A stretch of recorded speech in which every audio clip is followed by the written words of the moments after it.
These 7 key points in the DOJ's Comey report aren't going to make Trump happy.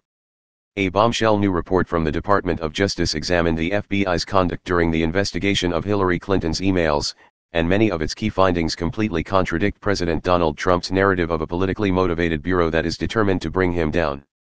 At more than 500 pages, the meticulously crafted report is filled with countless details and appears to be the result of a painstaking investigation. With all this information, there is certain to be enough facts that partisans on any side can use to support almost any conclusion they want. The war of political spin surrounding the report has already begun. But Trump's claim that former FBI Director James Comey is inherently biased against him and that larger forces within the FBI were arrayed against him in the run-up to the election is completely undermined by the new report.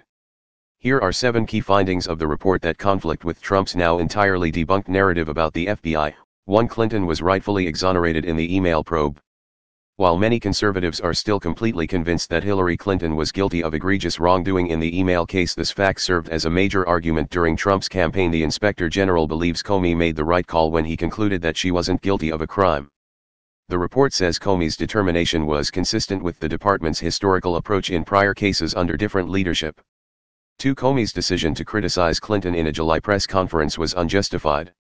Comey called a press conference, without consulting his superiors, at the end of his investigation to announce that no charges would be brought against Clinton, but he included many sharp criticisms of her conduct.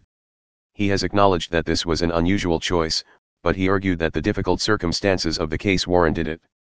The IG disagrees, writing, "While we found no evidence that Comey's statement was the result of bias or an effort to influence the election, we did not find his justifications for issuing the statement to be reasonable or persuasive."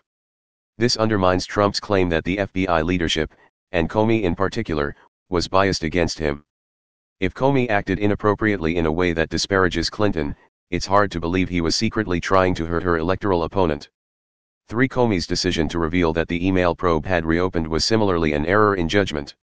Clinton blames Comey's later decision to reveal that he had reopened the email investigation days before the election for her stunning defeat.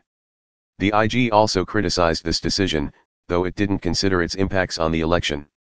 The report says that in breaking with department policy, Comey made a serious error in judgment.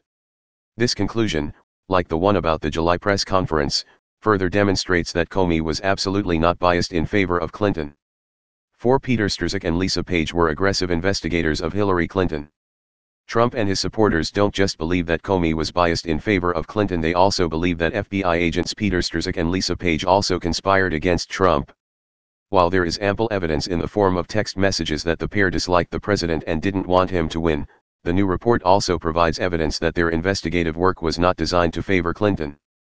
The report notes, "We found further evidence that in some instances Strzok and Page advocated for more aggressive investigative measures in the mid-year investigation, which was the codename for the email probe." 5. Using your personal email for work seems incredibly common. Comey, Strzok, and Page all reportedly used their private emails to conduct official business. While Trump may seize on this to attack them, it actually reveals that what Clinton did, what led to this whole investigation, was pretty commonplace.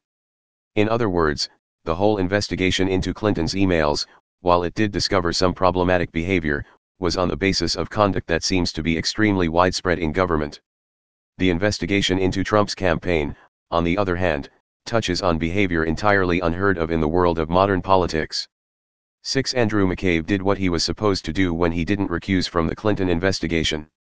McCabe, the former deputy director of the FBI who has since been fired from the bureau, was a major target of Trump's criticism after it was revealed that he worked on the Clinton email probe even while his wife received campaign funds from a Clinton ally.